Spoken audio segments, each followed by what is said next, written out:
25 सितंबर को गुर्जर समाज ने अपने विभिन्न मांगों को लेकर ग्वालियर के फूलबाग मैदान में एक महाकुंभ महापंचायत का आयोजन किया था।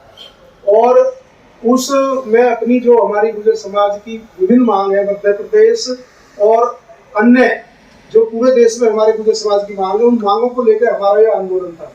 उससे पहले भी कई आंदोलन और 2 महीने से गुर्जर समाज को शिक्षा के क्षेत्र में कुरीतियां दूर करने की, जो सामाजिक बुराई उनको दूर करने के लिए कैसे समाज को आगे बढ़ाया जाए, 2 महीने से ग्वालियर के 300 गांवों में जब गुर्जर स्वाभिमान जन जागरण यात्रा युवाओं द्वारा निकाली गई थी। और उसके बाद ये महापंचायत का आयोजन किया और सरकार से हमारी मांगे थी, वो प्रमुख मांगे मैं आपको बता देता हूँ। गुर्जर समाज के लोग ग्वालियर चौराहे पे गुर्जर सम्राट मीर भोज की टीम बहुत दिनों से गुर्जर सम्राट मीर भोज को कैद कर रखा, टीम में उसको हटाने की मांग थी, क्योंकि पुरातत्व विभाग के पास सारे रिकॉर्ड मौजूद है।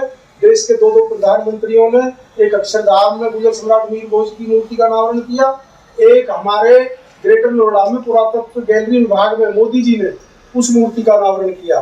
तो वहां पे वो जानबूझ के राजनीतिक कारण के कारण उसकी टीम ढक रखी है, जबकि पुरातत्व विभाग के सारे तत्व उसमें मौजूद है और करोड़ों देश के गुर्जरों की आस्था का विषय है।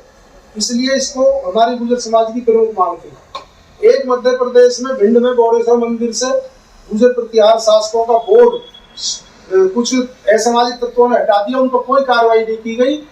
ये भी हमारी मांग थी, उन पर कार्रवाई की जाए, वो बोर्ड लगाया जाए, क्योंकि वो साक्ष्य सारे मौजूद है। लेकिन प्रशासन ने एक जाति को टारगेट करके, क्योंकि जिस जाति के ने वो हटाया था उसको कोई, क्योंकि उनके लोग वो सत्ता में बैठे हैं। इसके अलावा जो ऐतिहासिक धरोहर है, जितने मंदिर है मध्य प्रदेश के अंदर, सबसे कई जगहों से गुर्जर शब्द को हटाया गया है।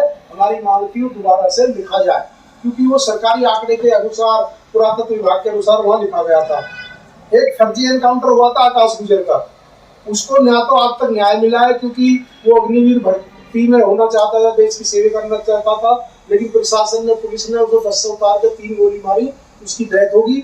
ना तो उसको न्याय मिला, ना कोई इस परिवार को आर्थिक मदद मिली।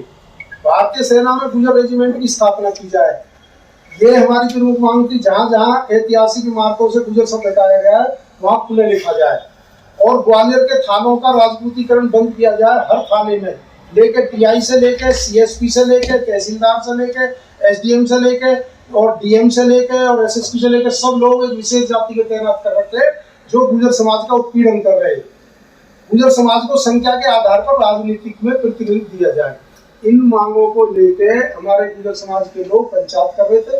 पंचायत में जब डीएम वहां ज्ञापन लेने नहीं आए तो गुर्जर समाज के लोग पैदल मार्च करके कलेक्ट्रेट की तरफ जाकर ज्ञापन देना चाहते थे, लेकिन वहां पर कुछ जातिवादी अधिकारियों ने जातिवादी नेताओं के इशारे पर जाते नहीं गुर्जर समाज के युवाओं पर रबड़ की गोली और आंसू गैस के गोले दागने शुरू कर दिए, जिससे बहुत सारे युवाओं को चोट आई।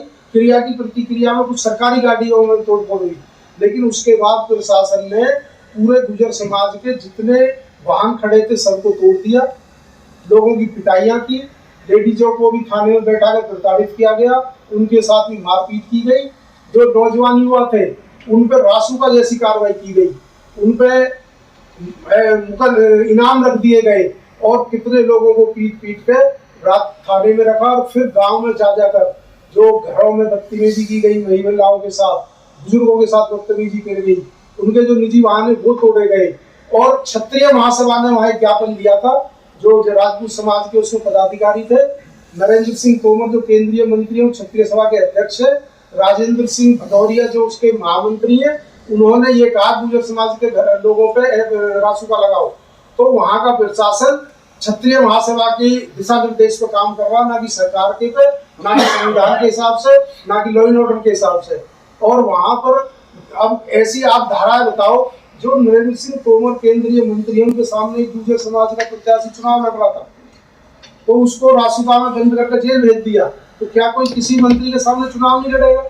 क्या कोई प्रत्याशी यदि है उसको भी रासुका में जेल भेज दिया जाएगा? निर्दोष लोगों पे की दंडात्मक कार्रवाई से पूरे देश के गुर्जर समाज में रोष है और पूरे देश में ज्ञापन दिए जा रहे हैं और पूरे देश का गुर्जर समाज ने तय किया है कि यदि वहां पर निर्दोषों के साथ अत्याचार बंद नहीं हुआ फर्जी मुकदमे वापस नहीं लिए गए और ये रासुका जैसी कार्रवाई वापस नहीं ली गई, ना इनाम नहीं हटाए गए, तो पूरा गुर्जर समाज लाखों की संख्या में 12 अक्टूबर को ग्वालियर जाकर जेल भरे आंदोलन की घोषणा की गई है गुर्जर समाज के संगठनों द्वारा, सब संगठनों द्वारा। हमारे पास ये संगठन है, हमारे बाबा हैं, ये पूरे देश के सारे गुर्जर सम्राट जितने संगठन है उनके राष्ट्रीय अध्यक्ष गुर्जर समन्वय समिति के बाबा अंतराम तंवर, राष्ट्रीय गुर्जर समन्वय समिति का मैं अध्यक्ष Surendra Bhati, Gurjar and art culture के हमारे दिवाकर विधूरी जी है, हमारी महिला शक्ति हीरावना राम प्यारी गुर्जर ट्रस्ट की सरगम लोहिया जी है। इसके अलावा और तमाम लोगों में आक्रोश है, क्योंकि ऐसी आजाद भारत में ऐसी घटनाओं की, ऐसी दमनकारी नीतियों की अपेक्षा नहीं की जा सकती।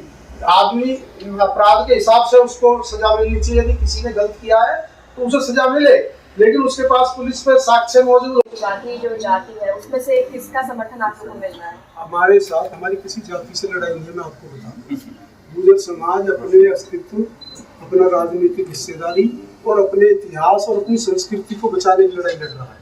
ये लंबे समय से तक देश की आज़ादी के लिए 1872 में अंग्रेजों ने इनको क्रिमिनल ट्राइब बना दिया था, क्योंकि अंग्रेजों से देश को आज़ाद बनाने की लड़ाई लड़ रहे थे।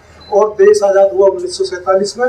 भारत में 5 साल आज़ाद होने के बाद गुर्जर समाज पर ऐसा अपराधी जाति का टैग हटा 1952 में। आज हम यदि हमारे युवा सामाजिक बुराइयों को दूर करने के लिए गांव में जन जागरण यात्रा निकाल रहे हैं, शिक्षा कैसे बच्चों को मिले उस पर काम कर रहे हैं, अपनी ऐतिहासिक धरोहरों को, जो हमारे राजाओं ने मंदिर बनवाए, जो उनकी रक्षा की, जो हमारा इतिहास है उसको बात कर रहे हैं। हमारी किसी से लड़ाई नहीं है। अब कोई जबरदस्ती बिना तथ्यों के, बिना सबूतों के जबरदस्ती आके ये कहने लगे कि ये तो हमारे, जबकि 2 प्रधानमंत्री, 6 राजपूत समाज के मुख्यमंत्रियों ने गुर्जर सम्राट वीर भोज की मूर्तियों का अनावरण किया है। दिल्ली में NH-24 का अनावरण साहिब सिंह वर्मा जी ने किया। मनीष सिसोदिया जी राजपूत समाज से आते, उन्होंने यहाँ गुर्जर सम्राट वीर भोज की मूर्ति लगवाई। अक्षरधाम में अटल बिहारी वाजपेयी ने गुर्जर सम्राट वीर भोज की मूर्ति 2002 में लगवाई। जब देश आजाद भी नहीं हुआ था, दादरी में 1942 में 6 कॉलेज गुर्जर सम्राट वीर भोज के 3 मूर्तियां लगी हुई हैं। मोदी जी ने ग्रेटर नोएडा में लगवाई। त्रिवेंद्र रावत राजपूत समाज से हैं, उन्होंने उत्तराखंड में लगवाई। हमारे जेवर के विधायक हैं धीरेन्द्र सिंह राजपूत, उन्होंने दादरी स्टेशन का नाम पीयूष गोयल जी से, रेलवे जो मंत्री हैं, गुर्जर सम्राट वीर भोज जी के नाम से रखा। आखिर ऐसा क्या हुआ कि 1.5-2 साल से ही इनको एकदम से ये आया कि हमारे तमाम सबूत, तामपत्र, शिलालेख, अभिलेख, किताबें, उस समय के जो यात्री आए सबने स्पष्ट कहा कि गुजरे। फिर क्या बात की लड़ाई है कि ये साजिश है, हमारी किसी समाज से लड़ाई नहीं है, हम तो अपने अधिकारों के लिए लड़ रहे हैं। और उसी पंचायत में ये मांग जो आपको बताई थी, ये हमने अपने समाज की मांग रखी, किसी समाज से हमारी लड़ाई थोड़ी है। लेकिन क्योंकि वहाँ वो सत्ता में बैठे हैं, उनके कई लोग क्षत्रिय महासभा के ज्ञापन देने जाते हैं, गुर्जरों पर आंसू का लगाओ, ऐसे कोई होता है क्या? इसमें SC ST OBC के लोग हमारे साथ उस यात्रा उसमें थे, महापंचायत में, वो बेचारे दलित भाइयों पर आंसू का लगा। सरकार अगर आपकी बात नहीं मानती, क्योंकि इलेक्शंस हुई है इस बार, तो आप लोगों का क्या अगला कदम होगा? बिल्कुल बहिष्कार करेंगे इस भारतीय जनता पार्टी का, वोट की चोट देंगे, मध्य प्रदेश में सरकार का तख्ता पलट करेगा। और गुर्जर समाज ने हमेशा सत्ताओं से, चाहे मुगल हो, चाहे अंग्रेज हो, चाहे इस तरह के लोग हों जो बैठे हैं, जो इतिहास को चुराना चाहते हैं, और 2024 में 12 प्रांतों में रहने वाला गुर्जर इसको वोट की चोट देकर सरकार को उतारने का काम करेगा। ये बात लिख लो, हम किसी भी तरह अपने स्वाभिमान के साथ समझौता नहीं कर सकते। आप बताइए, महिलाओं को नहीं छोड़ा है, थाने में ले जाके पिटाई की गई, बुजुर्गों को हमारा को नहीं छोड़ा गया। आप बताओ, 5,000 10,000 के नाम, ये हमारी मांग है। क्या कर दिया हमने, कैसा क्या अपराध कर दिया उसमें जो 5,000 10,000 के नाम? रासुका जैसी कार्रवाई जो देश में लगती है, देश की सुरक्षा खतरा है। गुजर तो देशभक्त राष्ट्रपति में 100 लोगों ने गाँव में विमुक्त जाति का दर्जा मिला हुआ है। अब भी हमने इससे पहले 50 यात्रा निकाल ली, एक में एक कहीं नुकसान हुआ हो किसी भी यात्रा में, इससे पहले तो कराया गया। इसमें लोग कितने लोग मिलके यात्रा निकाल रहे थे? 50,000 लोगों की सभा थी, यात्रा नहीं निकल रही थी, परमिशन में। लेकिन महापंचायत में फोर्स नहीं लगाई गई, जितने फोर्स परमिशन लेके प्रोग्राम किया था। ज्ञापन देने फिर कलेक्ट्रेट पे गई, वहाँ इन्होंने आंसू-गैस गोले और वहाँ जो मंच पे थी उसको उठा के 7 बजे के बाद पुलिस स्टेशन लेके गए और उसको हरेसमेंट किया है। तो क्या वहाँ पे मतलब लेडीज कांस्टेबल होगी, उनको ले जाना? नहीं, आप ये लगाइए, जो मंच पे थे हमारे नेता थे, वो तो कोई कलेक्ट्रेट तक भी नहीं गया। कई महिलाओं ने भाषण नहीं दिए, उनके FIR में नाम है।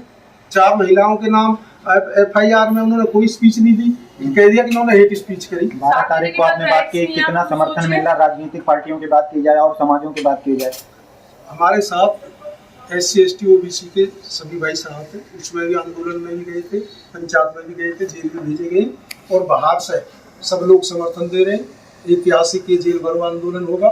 हम दिखाना चाहते हैं कि हम जेलों से नहीं डरते। आप जेल का मुकदमे का भय दिखा के समाज को कुचलना चाहते हो, उसके मनोबल को तोड़ना चाहते हो, जो संगठित हो रहा है, इकट्ठा हो रहा है। अभी तो अपने हक अधिकार मांगने लगा था, अभी आपने उन पर इतनी जबरदस्त कार्रवाई कर दी कि वो घर से ही ना निकले। वहाँ पे जाके देखो ग्वालियर में 700 लोगों पे मुकदमा है और एक नाम पे यदि कोई आकाश गुजर का एक नाम है तो 50 लोगों से पुलिस पैसा उगा के ला रही है कि तुम्हारा नाम इस रिपोर्ट में है। ऐसी तानाशाही वहाँ चल रही है। उसका मेन मकसद है हमारे जो साथियों पर फर्जी मुकदमे लगाए गए हैं, जो रासुगत कार्रवाई की गई है, जो इनाम रखे गए हैं। यदि ये वापस करते हैं तो हम इस पर विचार करेंगे, जेल भरो आंदोलन नहीं करेंगे। यदि निर्दोष भाइयों को इस तरह प्रताड़ित किया जाएगा तो हम ही बाहर क्यों रहें? पूरे गुजर समाज में फांसी लगा दो ना। यदि गुजर सबसे चिड़ है तो सारे समाज को फांसी लगा दो, सबको जेल भेज दो, तो हम सब जेल जाने को तैयार हैं। लेकिन हम अन्याय बर्दाश्त नहीं करेंगे अपनी बहनों पर, अपने समाज के युवाओं पर, अपने समाज के बुजुर्गों पर। Okay sir, thank you.